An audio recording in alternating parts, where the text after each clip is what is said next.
தனியா கார்ல போய் அந்த இடத்துல போய் பேசணும்னு அவசியம் கிடையாது. காவல்துறை அலட்சியம் சொல்ல முடியாது. ஏன்னா காவல்துறை துரிதமா செயல்பட்டு ஒரு 7 டீம் அமைச்சு அந்த அவங்களை எவ்வளவு சீக்கிரம் பிடிக்க முடியுமோ அவங்க சுட்டு பிடிச்சிருக்காங்க. இல்ல உமன் சேஃப்டிங்கிறது தமிழ்நாடு அடிச்சுக்க முடியாது. மற்ற மாநிலம் கம்பேர் பண்ணும்போது தமிழ்நாடு எவ்வளவு பெட்ரு. போலீஸ் எல்லா இடத்துலயும் வாட்ச் பண்ண முடியாது. அவங்க ஒரு இடத்துல அந்த இடத்துல போலீஸ் போட்டு பார்க்க முடியுமா? பொலிட்டிக்கல் ஆகக்கூடாது. இந்த மாதிரி விஷயங்கள் இது வந்து பொலிட்டிக்கலா கண்டிப்பா ஆகக்கூடாது. டிவிகே டிஎம்கே சொல்லுவாங்க, டிவிகே சொல்லுவாங்க. கல்ஃப் கண்ட்ரில எப்படி கண்டிக்கிறாங்களோ அந்த மாதிரி இவங்க எல்லாம் கடுமையா உடனடியே தண்டிக்கணும். பெண்களுக்கும் குழந்தைகளுக்கான சட்டங்களை இன்னும் கடுமையாக்கணும். கட்சியை பொறுத்த வரைக்கும் அரசு நண்பனும் கிடையாது, எதிரியும் கிடையாது. டிவிகே பொறுத்த வரைக்கும் பாத்தீங்கன்னா அவங்க விஜய் அரசியல் வந்திருக்காப்ல. நல்ல விஷயம் தான். என்னோட ஃப்ரெண்ட்ஸ் நிறைய பேர் இப்ப டிஎம்கே ஏடிஎம்கே இருந்து கூட டிவிகேக்கு போயிருக்காங்க. தான் என்ன செய்ய போறங்கிற விஷயத்தையும் அவங்க வெளிப்படையா சொல்ல மாட்டேங்கிறாங்க. அது டிவிகே அதை மாத்திக்கணும். 41 வயதுல இறந்து போச்சு. இறந்து போனதுக்கு அப்புறமும் அதை பத்தி எந்த ஒரு கருத்தும் தெரிவிக்காம திடீர்னு வர வச்சு பணிகள் வர சொல்லி எல்லா குடும்பத்தையும் வர சொல்லி அவங்க ஆறுதல் தெரிவிக்கிறதுனா அது நல்ல செயல் கிடையாது. கோயம்புத்தூர்ல ஏர்போர்ட் பின்னாடி ஒரு பொண்ணை வந்து 3 பேர் கூட்டு பாடி. ஆமா ஆமா. அதை பத்தின பொதுவான கருத்து என்ன உங்களோட? அது ரொம்ப கண்டிக்கத்தக்கது. அவங்க வந்து தனியா கார்ல போய் அந்த இடத்துல போய் பேசணும்னு அவசியம் கிடையாது.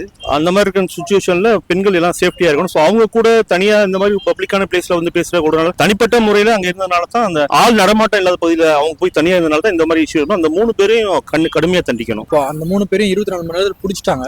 ஆனா முட்டிக்கு கீழே சுட்டு பிடிச்சிருக்காங்க. ஐ மீன் என்கவுண்டர் பண்ணி பிடிச்சிருக்காங்க. ஓகே. அவங்க ஆல்ரெடி கிரிமினலும் கூட. Okay okay. சோ ஆல்ரெடி கிரிமினலா இருந்து கேஸ் இருந்திருக்கு. 10 வருஷமா அவங்களை பிடிக்க முடியல. சோ இது போலீஸோட அலட்சியமா இல்ல? இல்ல போலீஸ் துரிதமா செயல்பட்டிருக்காங்க. அவர் அடிப்பட்டு ஒரு மயக்கம் தெரிஞ்சு கால் பண்ண உடனே திரும்ப போலீஸ் ஸ்பாட்டுக்கு வந்திருக்காங்க. சோ அதை வச்சு அந்த ஒரு 7 குடும்பம் அங்க இருக்கு. அந்த கோயம்புத்தூர்ல அந்த பகுதியில அந்த பெண் வந்து ஆடை இல்லாம அங்க போய் ஹெல்ப் கேட்டனால அந்த 7 குடும்பமும் அந்த பெண்ணுக்கு ரொம்ப மிகப்பெரிய உதவி பண்ணிருக்காங்க. சோ அவங்கள நம்ம பாராட்டத்துக்கணும்.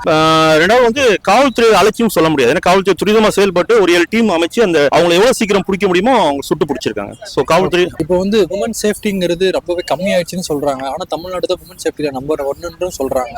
உங்களோட கருத்துல என்ன சொல்றீங்க? இல்ல உமன் சேஃப்டிங்கிறது தமிழ்நாடு அடிச்சுக்க முடியாது. மற்ற மாநிலம் கம்பேர் பண்ணும்போது தமிழ்நாடு எவ்வளவு பெட்ரு. இந்த மாதிரி தனிப்பட்ட முறையில் இப்ப வராங்க போலீஸ் எல்லா இடத்துலயும் வாட்ச் பண்ண முடியாது. அவங்க தனிப்பட்ட முறையில ஏதோ ஒரு கோயம்புத்தூர் ஏர்போர்ட்டுக்கு பின்னாடி ஒரு இடத்துல அந்த இடத்துல போலீஸ் போட்டு பார்க்க முடியுமா? சோ இது அவங்களோட பெண்கள் வந்து அவங்க வந்து முன்னெச்சரிக்கையா இருக்கிறது ரொம்ப நல்லதுன்னு நினைக்கிறேன். Okay sir. இது வந்து பொலிட்டிக்கலா இது பண்றதுக்காக 2 நாள் கழிச்சு டிவிக்கும் ஏடிஎம்கேவும் இல்ல இது பொலிட்டிக்கல் ஆகக்கூடாது. சோ இந்த மாதிரி விஷயங்கள் இது வந்து பொலிட்டிக்கலா கண்டிப்பா ஆகக்கூடாது. டிவிகே டிஎம்கே சொல்லுவாங்க, டிவிகே சொல்லுவாங்க.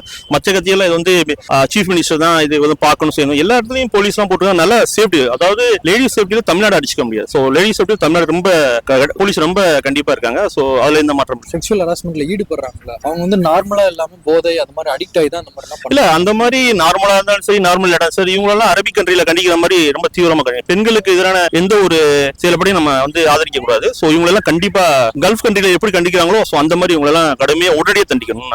அந்த மாதிரி ரூல்ஸ் எல்லாம் நம்ம தமிழ்நாட்டுக்கு சூட் ஆகுமா? இல்ல ஷூட் ஆகாது இல்ல. சோ பெண்களுக்கும் குழந்தைகளுக்கான சட்டங்களை இன்னும் கடுமையாக்கணும். சோ பெண்கள் வந்து சேஃப்டி பெண்கள் அண்ட் குழந்தைகள் பொதுவாகவே சட்டங்கள் கடுமையான இந்த மாதிரி தவறுகள் நடக்க வாய்ப்புகள் ரொம்ப குறைவா இருக்கு. ஒரு பனிஷ்மெண்ட் கொடுக்கலாம்னா என்ன மாதிரியான பனிஷ்மெண்ட் உங்களுக்கு ஐடியா இருக்கு? இல்ல இவங்க முட்டி கீழே சுடுறது போது நெஞ்சிலே சுட்டுருக்கலாம்.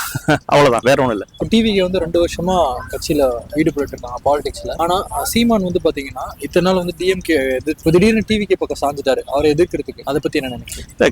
அதாவது கட்சியை பொறுத்த வரைக்கும் அரசு நண்பனும் கிடையாது, எதிரியும் கிடையாது. டிவிகே பொறுத்த வரைக்கும் பாத்தீங்கன்னா அவங்க விஜய் அரசியல் வந்திருக்காப்ல. நல்ல விஷயம் தான். என்னோட ஃப்ரெண்ட்ஸ் நிறைய பேர் இப்ப டிஎம்கே ஏடிஎம்கே இருந்து கூட டிவிகேக்கு போயிருக்காங்க. சோ அவங்க என்ன அவங்களும் நார்மலா அரசியல் தானே பண்றாங்க. சோ அடுத்தவங்க செய்யற தவற சுட்டி காட்டுறாங்க தவிர தான் என்ன செய்ய போறங்கிற விஷயத்தையும் அவங்க வெளிப்படையா சொல்ல மாட்டேங்கிறாங்க. சோ அது டிவிக்கே அதை மாத்திக்கணும். அடுத்த மத்த அரசியல் கட்சி மாதிரி அடுத்த கட்சியில குறை சொல்லி பேசுறத விட நம்ம என்ன பண்ண போறோம், நம்ம என்ன ஆட்சிக்கு வந்து நம்ம என்ன செய்ய போறோம் அப்படிங்கிற விஷயத்த அவங்க தெளிவுபடுத்தினா நல்லா இருக்கும். Okay bro. இப்போ 2 மாநாடு சிறப்பா பண்ணாங்க. ஆனா பிரச்சாரம் பண்ணும்போது ஒரு 41 உயிர் இறந்துருச்சு இல்லையா? ஆமா. அதுக்கு அவங்க ரெடியாவும் இல்ல.